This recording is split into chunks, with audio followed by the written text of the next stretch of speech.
we had planned this seminar in 2 sessions. However, we are still waiting for many. People have decided to slightly come late, but we have started off. And we now start off our regular first session. And may I now request, we have a row of long, qualified, learned speakers for today's session. First one will be Dr. AZEEM Akbar. He is a PhD from England, from Buckingham, from London University in London. Sorry if I forgot. Dr. AZEEM Akbar. Aye, please. Thank you Malik साहब, आपने तो मुझे Buckingham palace से वो कर दिया. Thank you. Global warming, climate change and its effect on Pakistan's water resources. This is the topic of today's seminar. Global warming is warming of Earth's temperature due to burning of fossil fuels, which causes greenhouse effects. The greenhouse effect is when the sun's rays penetrate the atmosphere, but the resultant heat cannot escape back into the space. The excess heat in the atmosphere causes global temperatures to rise, which is known as global warming. Global warming is resulting in climate change. Climate change refers to the changes in weather patterns, warmer areas, and melting ice sheets and glaciers. Climate change poses serious threat to life on Earth in the form of widespread flooding and extreme weather. Climate change is primarily a water crisis. It results in floods, higher sea levels, shrinking ice fields and droughts. Extreme weather is causing water scarcity. Increasing floods and rising sea levels are resulting in contamination of water resources. Glaciers, ice caps, and snow fields which feed river systems are disappearing. The Paris Agreement holds the increase in the global average temperature well below 2 degrees centigrade above pre-industrial levels. However, in recent years, world leaders have stressed the need to limit global warming to 1.5 degrees centigrade by the end of the century. Paris Agreement was adopted by 196 countries at UN Climate Change Conference in Paris in 2015. It works on a 5-year cycle of increasing ambitious climate actions known as nationally determined contributions. Countries are also required to formulate long-term low greenhouse gas emission development strategies. Water is one of the most valuable resources of our planet. It is needed for our survival, for our cleanliness and health, for agriculture, to provide our food, for running our industries, and to support the ecosystems. Our planet is 75% covered by water, and that is why it is called Blue Dot. Water is distributed in oceans, rivers, lakes, ice caps, glaciers, and underground aquifers. The water distribution on Earth is as follows. Ocean cover 71% of Earth's surface and contain 97% of total water available on our Earth. Water in ocean is salty and not fit for human consumption. Glaciers and ice sheets, which contain fresh water, cover 10% of Earth's surface, mostly in places like Greenland and Antarctica. Underground water is the water which exists below the ground. Underground water is 0.61% of water on Earth, but it accounts for 98% of fresh water available to us. Rivers which are fed by melting snow and ice or by rainwater running off the land move water streams which then flows into lakes or seas. River water is generally sweet. Rivers provide water to different regions in the world. Lakes receive water from rivers and rain. The world population is growing by roughly by 80 million people each year.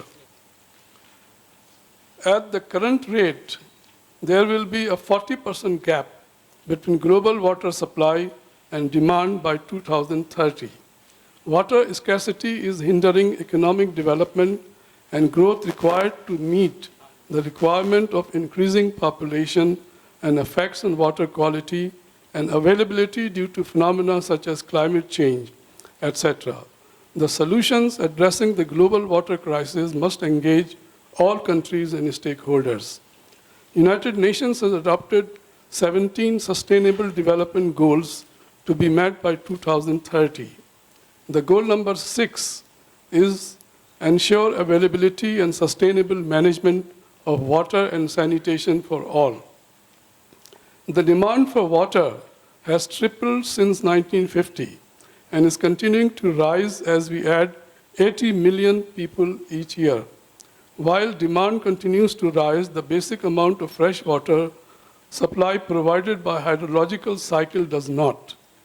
The two principal signs of water stress include rivers running dry and falling underground water tables. The snow ice mass in Himalayas, which is the third largest in the world after the two polar ice cap, is now beginning to shrink at an accelerating pace. Every major river in Asia originates from that snow ice, whether it is Indus, shared by India and Pakistan, or Ganges, shared by India or Bangladesh. Changes in lifestyle and eating habit in recent years are also resulting in more water consumption. The average person will need 5 liters of water to drink daily to survive in a moderate climate. World water use has increased tremendously in last few decades.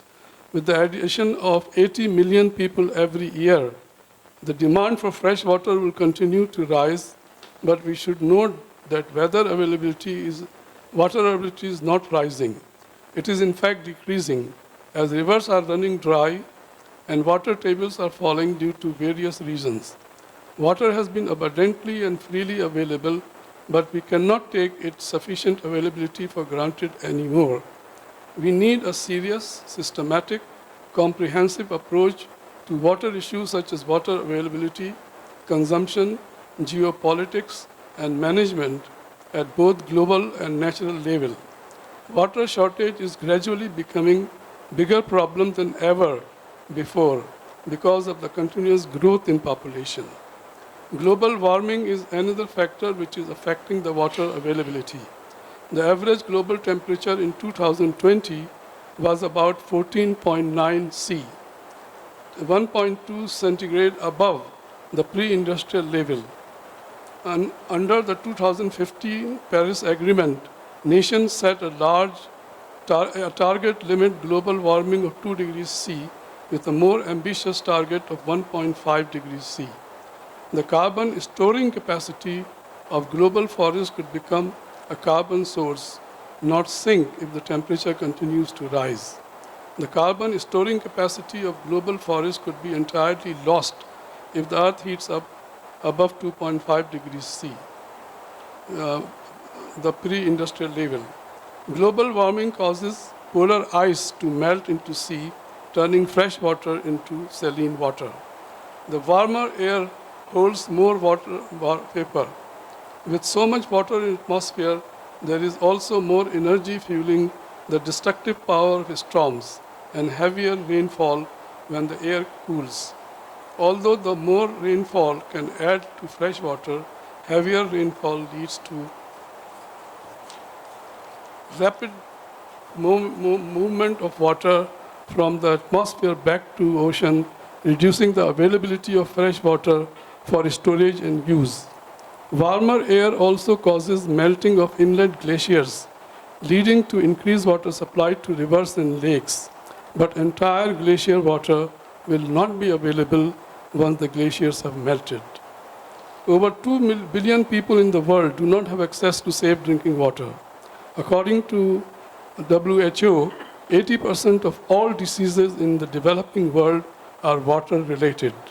It is estimated that by 2025, 30% of the world population residing in the 50 countries will face water shortage. Increasingly decrease in water inflows, increasing climate change and increasing water demand due to increasing population and urbanization and over-extraction of groundwater is pushing countries toward increasing supply and demand gap. This is further aggravated due to insufficient storage capabilities, weak infrastructure, poor water management, and conservation practices. Kofi Annan stated that access to a secure, safe, and sufficient source of fresh water is a fundamental requirement for the survival, well-being, and socio-economic development of all humanity. Yet we continue to act as if fresh water were a perpetually abundant resource. It is not.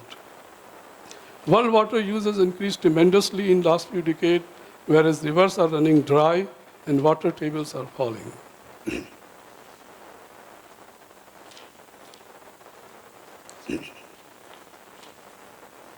Water is a crucial resource for Pakistan. Pakistan economy is agrarian and depends mostly on Indus Basin for water needed for agricultural production. Water availability and its proper management is strategically very important to ensure long-term economic development and food security. Pakistan is one of the most water-stressed countries in the world with limited quantities of water available. 228 billion cubic meters of surface water and 62 billion cubic meters of groundwater. The latest population is estimated to be 212 million. The per capita water availability is 1188 cubic meter. Surface water availability is affected due to reliance on a single river system, Indus River Basin, and negative impact of climate change. In addition, Pakistan withdraws 65 BCM groundwater at a rate higher than recharge, which causes salination of fresh groundwater. The overall availability faces great risk from increasing pollution and climate change. The gap between availability of water and demand is forecast to increase at an alarming rate to 31% by 2025. The surge in population and impact of global warming, among other factors, are the main reasons for this. Climate change is a big challenge regarding water supply. Global warming is affecting Himalayan glaciers and monsoon cycle. Increased water demand is the biggest challenge faced by Pakistan. Pakistan water resources include surface water, rain, groundwater, and glacier water. Indus River, which owes its supply of water to the glacier melt, is the main source of surface water. Indus River has various trajectories, mainly Jhelum, Chenab, Ravi, and Satluj. Unless under the Indus Water Treaty signed between Pakistan and India, Ravi and Satluj have been allocated to India. Heavy dependence on Indus River system reflect vulnerability to it, particularly as it is shared. The main water usage in Pakistan is as follows.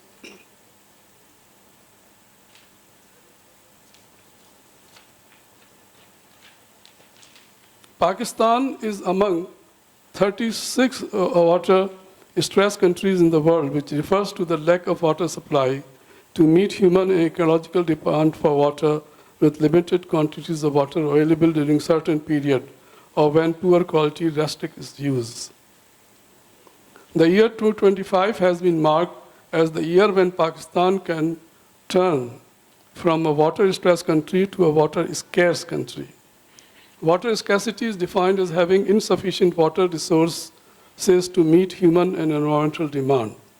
The gap between availability of water and its demand is forecast to increase at an alarming rate to 31% by 2025. The availability of water must match the increasing population. Global warming is affecting Himalayan glaciers and monsoon cycle.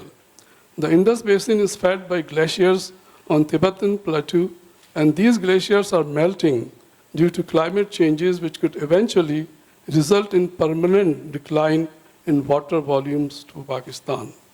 Withdrawal of groundwater at a higher rate than recharge is affecting the fresh water availability. High water footprint agriculture products consume a lot of water. Use of old irrigation techniques resulted in heavy water consumption. Limited storage capacity is resulting into canal shortages and excessive losses into Arabian Sea. Water discharge into drains and rivers is resulting into deteriorating water quality. In this regard, a national water policy has been developed. Its strict implementation, regular reviews and follow-up is critical. Strict procedures on groundwater usage should be developed and implemented. Modern irrigation techniques and low water footprint agriculture products should be promoted. Steps should be taken to take care of the negative impact of climate change on water availability and quality. Water preservation mindset and techniques should be promoted. Latest water storage, distribution, recycling, and disposal techniques should be adopted. Thank you. I just want to finish my presentation with something I read during my student days, that water, water everywhere, but not a drop to drink. So I hope we don't reach that situation. Thank you.